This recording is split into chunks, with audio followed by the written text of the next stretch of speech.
Good morning and welcome to path of evolution. આપણે નાના નાના પ્રશ્નો જોઈ રહ્યા છીએ જેથી કરીને ક્લેરિટી થઈ જાય, ક્યાંય ભૂલા પડાય નહીં. અને આના જવાબ હું મારી સાધના મેં જે કરીને જે પ્રમાણે જે આખી ફિલોસોફી બધી સ્ટડી કરી અને જ્યાં પહોંચ્યું છું એના આધારે આપું છું. એટલે ઘણી બુકોમાં અથવા ઘણી ફિલોસોફી અથવા ઘણા રાઇટરો અલગ રીતે લખતા હશે,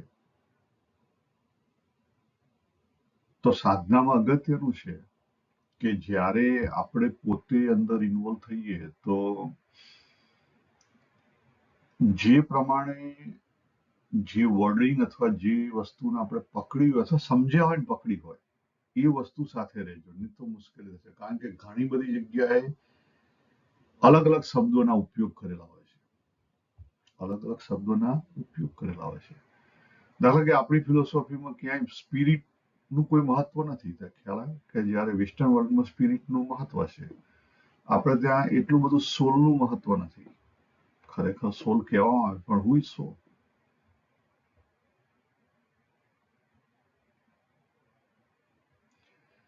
એટલે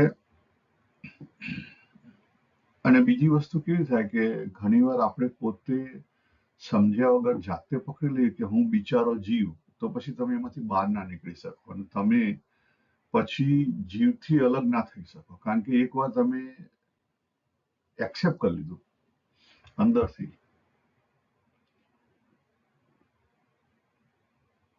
આજે આપણે જોઈએ કે જે ઓરિજિનલ આપણે જોયું હતું કે ક્રિએશનમાં 3 મૂવમેન્ટ થઈ.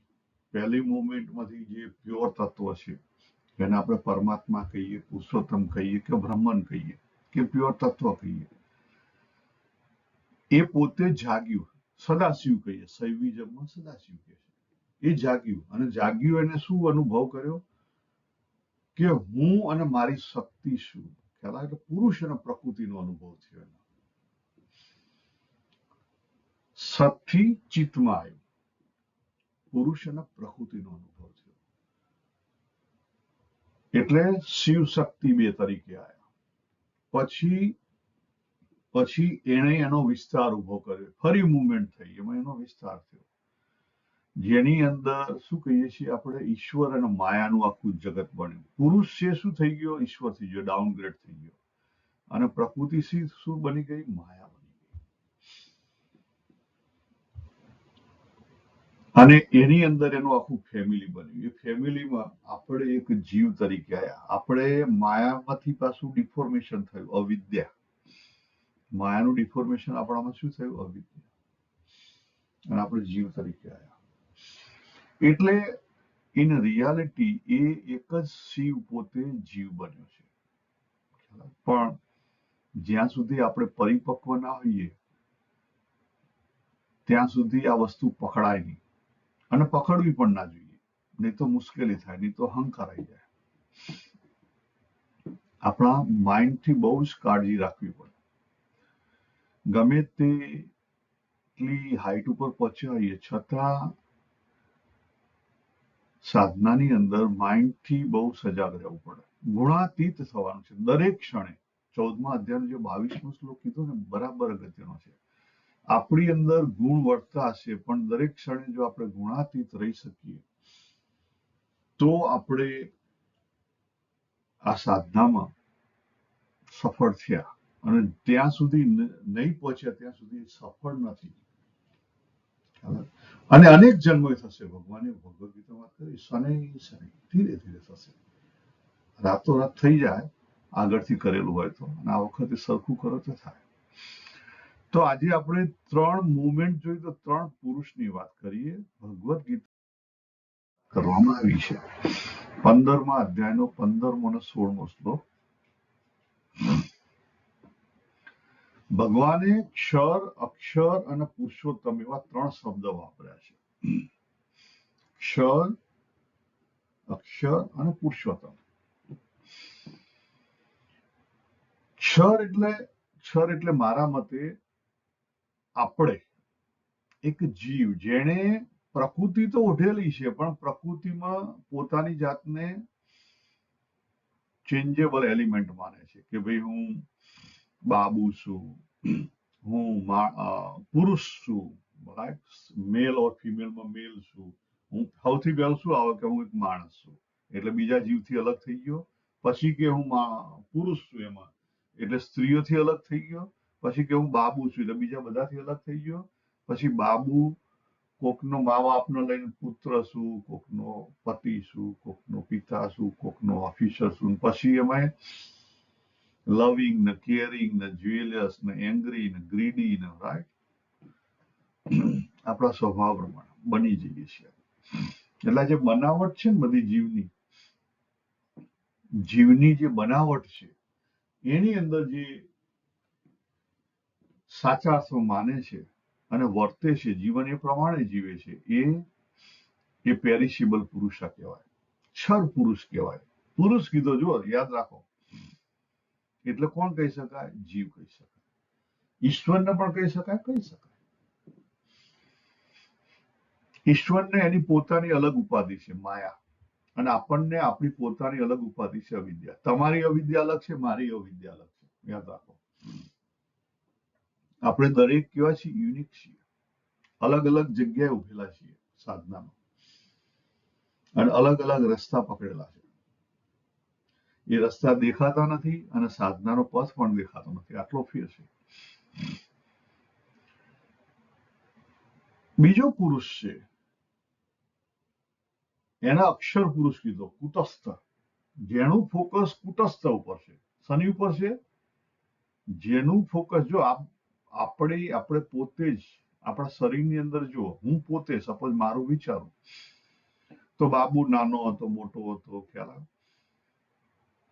પછી બાબુના મેરેજ થયા, 88, રાઈટ. પછી અત્યારે 2025માં અહીંયા પહોંચ્યો. તો આજે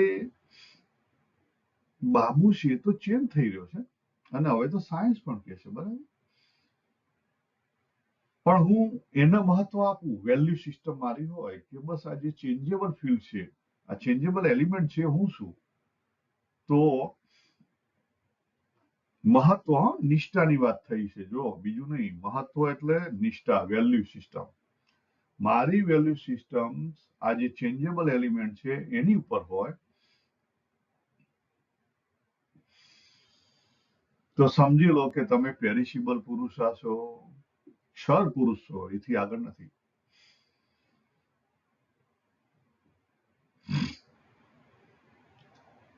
તો આપણી સાધના કઈ? જો આની અંદર સાધનાની પણ ખબર પડશે. તો અત્યારે આપણે પ્રકૃતિ તો ઉઢેલી છે, પણ પ્રકૃતિથી પરનું જે તત્વ છે એ એનો અનુભવ થાય છે, પણ એની વેલ્યુ થાય છે ને? નથી થતી. અનુભવ થાય છે છતાં વેલ્યુ થતી નથી. આપણે વેલ્યુ કરી શકતા નથી. અનુભવ તો દરેક ન થાય છે. આપણી અંદર એનું અનચેન્જેબલ એલિમેન્ટ છે, એનો અનુભવ દરેક ન થઈ શકે. એ તો એક મિનિટની વાત છે.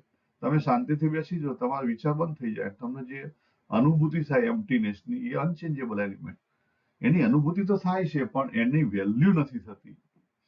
જ્યારે તમારા જીવનની અંદર એની વેલ્યુ થાય, ઇમ્પેરિશેબલ પુરુષ, અક્ષર પુરુષની વેલ્યુ તમારા જીવનમાં 50%થી વધારે થાય, ત્યારે તમે સાચા અર્થમાં સાધક થયા. અને તો તમે ગુણાતીતનો માર્ગ તમે સાચા અર્થમાં પકડ્યો, અને તો તમે ગુણાતીત રહી શકો, જેને જ્ઞાની, યોગી, કર્મી, ભક્ત, આવા બધા શબ્દો વાપરવામાં આવ્યા છે ભગવદ્ ગીતામાં. પણ આપણે સાચા અર્થમાં એનો શબ્દ જોવો હોય તો જ્ઞાની, ભક્ત એમાં લઈએ તો બધું આવી જાય. જ્ઞાની, ભક્ત એમ એટલું લઈએ તો એમાં બધું આવી જાય. હવે ત્રીજો પુરુષ છે, એ ઉત્તમ પુરુષ, જેનો જ્યાં સુધી આપણે પ્રકૃતિ ઓઢેલી છે ત્યાં સુધી આપણને એનો અનુભૂતિ થાય નહીં. કારણ કે આપણે પ્રકૃતિ થ્રુ પ્રકાશિત છીએ. એટલા માટે તો એને શું કીધું? અન્ય કીધો. આ બે થી અન્ય છે, આ બે થી અન્ય છે. તો આજે આપણે શું જોયું? આજે બે વસ્તુ જોઈ કે 3 પુરુષ છે, ક્ષર પુરુષ, અક્ષર પુરુષ અને ઉત્તમ પુરુષ. આપણી સાધનાની અંદર આપણે ક્ષર પુરુષથી અક્ષર પુરુષમાં જવાનું છે. ભલે 5 તત્વ જ લીધા આપણે, right? જીવ, ઈશ્વર, માયા, ભ્રમ અને પરભ્રમ. તો આપણે જીવથી આપણી સાધના ઈશ્વરની નથી. આપણને ઈશ્વરને કઈ લેવા દેવા નથી. તમારી ઓફિસની અંદર પટાવાળો પણ હશે, સાહેબ પણ હશે, ઉપરનો સાહેબ હશે. બધા 3 લેવલે હોય, 4 લેવલે હોય, 10 લેવલે હોય. ખ્યાલ આવે? તમારે તમારી સાથે લેવા દેવા એનાથી પર થવાની વાત છે. ઈશ્વર એ મેનેજમેન્ટ છે, એથી વિશેષ કઈ નથી. એટલે આપણે મેનેજમેન્ટમાં જઈને શું કરશો? તમારે મુક્તિ જોતી હોય તો મેનેજમેન્ટમાં મુક્તિ તો છે નહીં. એ પછી તમે આપણે કહીએ કે પિંજરું છે, પણ કેવું છે? લોખંડનું છે, અને કોઈ તાંબાનું છે, કોઈ પિત્તળનું છે, અને કોઈ સોનાનું છે, અને કોઈ ચાંદીનું છે. ખ્યાલ? પણ એન્ડ ઓફ ધ ડે બધા કેવા છે? પિંજરા છે. તો આટલું સમજાઈ જાય પછી આપણે હવે જીવનું વિશેષ ડિટેલિંગ કરીશું. એ જીવ છે કે જીવન છે એ આપણે નક્કી કરવાનું. ખ્યાલ? કારણ કે આપણે કયા પુરુષમાં જવાનું છે? આપણી સાધના અક્ષર પુરુષમાં જવાની છે. તો આપણે શું સમજવું? આપણે જ આપણા પોતાના અનુભવથી જ સમજવાનું છે. બીજાની મારી પણ તમારે સલાહની જરૂર નથી. હું તો તમને ખાલી આંગળી સીધનાર છું. તમારે તમારા અનુભવથી આગળ જવાનું છે. તો આપણે અહીંયા પૂરું કરીએ. સર્વેને જય શ્રી કૃષ્ણ. હરિ ઓમ તત્સત. હરિ ઓમ.